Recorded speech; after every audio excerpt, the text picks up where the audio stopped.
Are you dealing with uncertainty in your world? I mean, who of us doesn't at the best of times? And now in the midst of international medical concerns, pandemic, the COVID-19 virus, in the midst of economic upheaval in our world, trade wars between oil-producing countries, we say, oh my goodness, does anything ever go according to plan?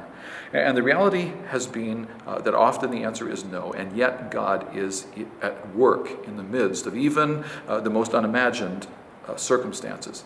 That was true. We're in Matthew chapter 26 today, verses 1 through 30, and nothing seemed to be going according to plan. In fact, there's evidence here that individuals were planning. Matthew chapter 26 follows on the Olivet Discourse, the fifth sermon in the Gospel of Matthew. Jesus on the slopes of the Mount of Olives, answering the questions of his disciples concerning the future. And then it says, when he had finished saying these things, he said to his disciples, as you know, the Passover is 2 days away, and the Son of Man will be handed over to be crucified. And we're like, wait a minute, that's not the way it's supposed to go. And his disciples were feeling that way. Though he had said this before, they were not getting it. And then Matthew introduces us to two individuals who respond to Jesus in very different ways.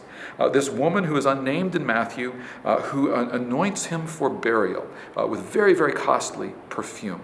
An extremely extravagant expression of worship in response to Jesus.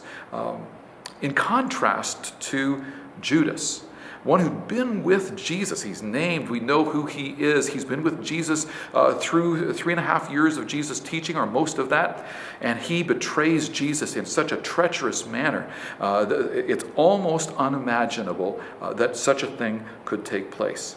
Contrast. How do you respond to Jesus? How will I respond to Jesus in the midst of uncertainty?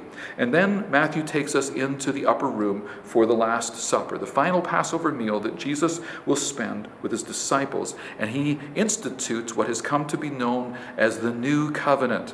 The Old Covenant, the first covenant being made with Abraham, through Abraham, Isaac, Jacob, Jacob's name changed to Israel, the 12 sons of Israel becoming the 12 tribes. God's worked through this, through Moses, through King David, ultimately to Jesus, and Jesus is the fulfillment of the Old Covenant.